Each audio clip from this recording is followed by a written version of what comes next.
샬롬. 오늘 THC아가 25번째 말씀입니다. 하가 말씀은 고린도전서 3장 16절 말씀입니다. 이 말씀 두 번 따라 읽겠습니다. 너희가 하나님의 성전인 것과 하나님의 성령이 너희 안에 거하시는 것을 알지 못하느뇨. 고린도전서 3장 16절 말씀. 너희가 하나님의 성전인 것과 하나님의 성령이 너희 안에 거하시는 것을 알지 못하느뇨. 반갑습니다, 여러분. 요즘 날씨가 많이 더워졌습니다. 그렇죠? 하가 말씀을 시작할 때 여러분 제 머리가 아주 짧았거든요. 근데 아주 요즘에는 머리를 어떻게 해야 될지 영상을 찍을 때마다 그렇게 고민을 하게 돼요. 왜냐하면 머리를 깎을 수가 없어서 지금 이렇게 덥수룩하게 여러분 앞에 항상 서게 되는데요. 이것도 은혜라고 생각이 듭니다. 또 나름대로 하나님께서 이 주신 시간들을 또 이렇게 견뎌내면서 또 하나님의 작은 것에 감사할 수 있는 그런 마음이 우리 가운데 있기를 원합니다.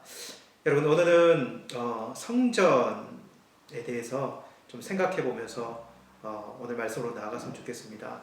여러분, 성전을 여러분들 다 아시죠? 그렇죠? 성전이라고 이야기하기 전에 우리는 성막부터 우리는 생각을 좀 해볼 필요가 있습니다. 여러분, 성막은 출애굽기에 등장을 합니다. 그렇죠? 이스라엘 백성들이 시내산에 도착했고 하나님께서 시내산에서 율법을 주시고 그리고 하나님께서 함께 하실 성막을 만들라고 그렇게 명령하시지 않습니까? 그래서 모세가 이 성막을 시내산에서 만들게 됩니다. 그렇죠? 그리고 그 시대가 지난 이후에 솔로몬에 의해서 이제 성전이 가나안 땅에서 예루살렘에 지어지게 되는 것이죠. 그것이 주전 한 959년 정도에 지어집니다. 그리고 그 성전이 이제 바벨론 포로기 때 무너지게 되고 손상을 입게 되고 나중에 스룹바벨에 의해서 성전이 재건되게 되는 것이죠. 그것이 주전 한 516년 정도의 일입니다. 그리고 쭉 이어져 오다가 헤롯 대왕에 의해서 이제 그 성경이 더욱더 화려하게 그렇게 지어지게 됩니다. 주전 한 20년부터 성전을 짓기 시작해서 계속해서 성전을 아름답게 꾸며갔던 것을 우리는 생각해 볼 수 있어요. 그 후에 그 성전은 주 70년에 로마에 의해서 티투스 장군에 의해서 완전히 멸망되어지는 그런 일들이 벌어지게 되죠. 여러분, 지금 그 자리에 성전이 있습니까? 없습니까? 지금은 그 자리에 성전이 없습니다. 이슬람 사원이 그 자리에 세워져 있는 것을 우리는 생각해 볼 수 있어요. 그래서 황금돔이라고 하는 이슬람 사원이 지어져 있죠. 여러분, 그러면 그 성막과 성전의 내부는 어떠했을까요? 성막이나 성전이나 이 구조는 다르지가 않는데요. 성전에 들어가기 위해서 성소와 지성소로 구분되어 있는 성소로 들어가기 위해서 물두멍에서 손을 씻었고 제사장이 이 성전으로 쭉 들어가면요, 그 우측에는 떡상이 있게 되고요, 좌측에는 금촛대가 불을 밝히고 있습니다. 정면에는 분향단이 있고요, 분향단 뒤에는 그 회막이 휘장이 이렇게 가려져 있고 그 안에는 지성소가 있습니다. 그리고 지성소 안에는 법궤가 있게 되는 것이죠.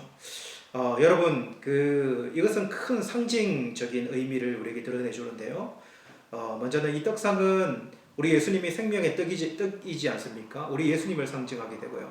그리고 여기에 있는 좌측에 있는 이 촛대는, 금촛대는 성령을 이렇게 의미하게 되고요. 그리고 분향단은 성도의 기도라고 나중에 의미가 더해지게 됩니다. 그리고 그 안에는 성부, 우리 하나님을 생각할 수 있는 지성소, 법궤가 그 안에 있는 것을 우리는 생각해 보아서 성부와 성자와 성령께서 임재하시고 거하시는 것이 성전임을 우리는 생각해 볼 수 있습니다. 여러분, 그렇다면 그 성전의 제일 된 기능은 무엇이었을까요? 여러분, 성전은 그 건물의 화려함보다도 그 기능이 훨씬 더 중요했다는 것을 우리는 생각해 보아야 합니다. 성전의 제일 된 기능은 희생제사였습니다. 지성소에 하나님의 임재가 있었기에 인간은 번제단에서 희생 제사를 드림을 통해서 하나님께 나아갈 수 있는 그 기능을 죄를 속하고 하나님께 나아갈 수 있는 그런 기능이 중요했다는 것이죠. 여러분, 그런데 그런 일들이 계속 이루어져 오다가 주 70년 예루살렘 성전이 완전히 멸망당한 이후에는 그 어떤 제사도 여러분 성전에서 드릴 수가 없었습니다. 지금까지 말이죠, 그렇죠? 그렇게 지금도 여러분 이스라엘에 가보면 아주 보수적인 유대인들이 있어요. 그리고 종교인들이 있는데 이들을 중심으로 해가지고 제3성전이 건립되어져야 한다라고 많이 준비하고 있는 모습을 보게 돼요. 왜 그들이 그렇게 힘을 거기에 쏟고 있을까요? 희생제사를 회복하기 위해서 그렇습니다.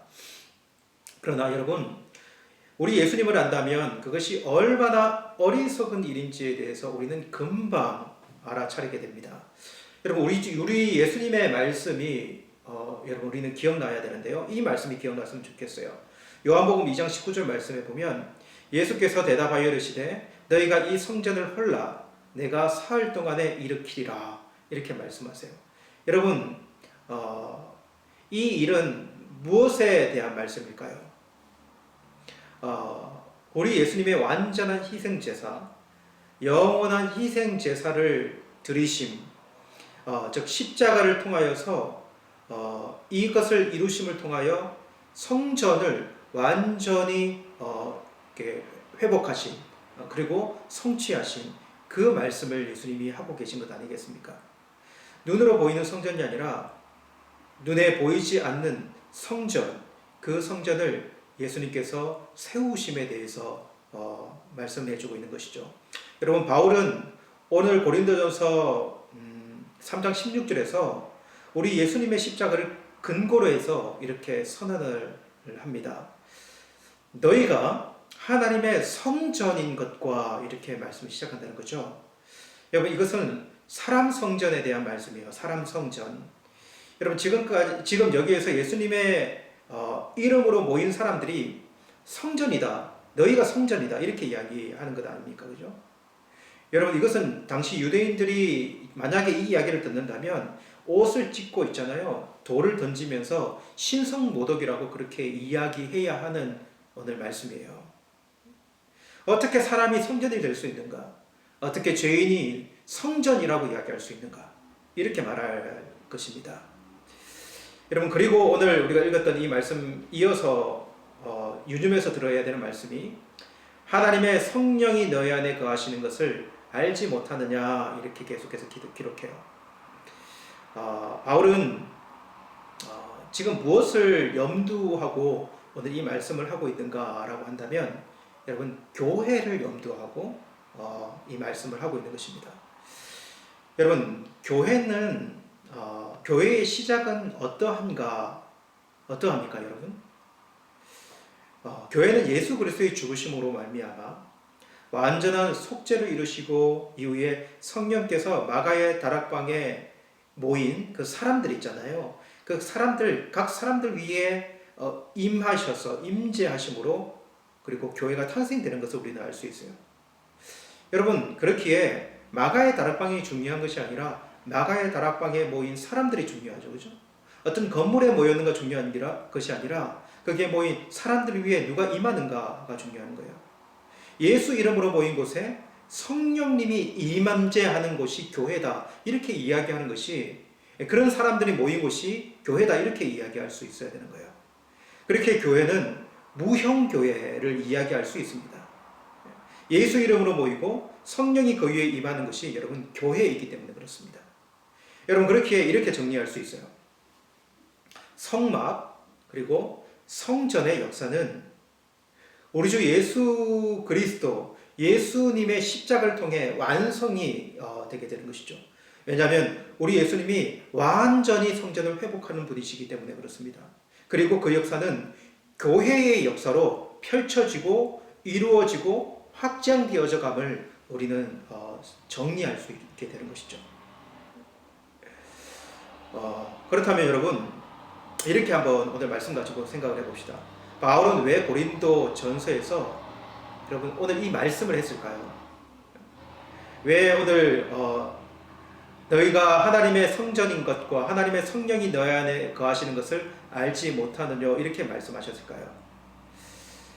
성도들이 고린도 교회 성도들이 분열되니까 그 교회 안에 분란과 분쟁과 성적인 방종과 송사와 논쟁들 이런 것들이 교회 안에 가득 일어나서 교회가 분열되니까 오늘 이 말씀을 했다는 것을 우리는 생각해 볼 수 있어요. 왜 이런 모습이 교회 안에 일어났을까요? 여러분, 거기에는 성령에서 그 의미를 생각할 수 있어요. 여러분, 성령이 여러분 충만할 때 교회에 어떤 일이 벌어졌는지 우리는 알고 있습니다. 성령이 충만할 때는요, 각 사람들이 아까울 것이 없이 다른 사람을 섬겼어요. 서로 떡을 떼고 나의 것을 팔아서 다른 사람을 위해 내어주고 구제하고 그렇게 완전히 하나 된 교회의 모습을 보여줬거든요.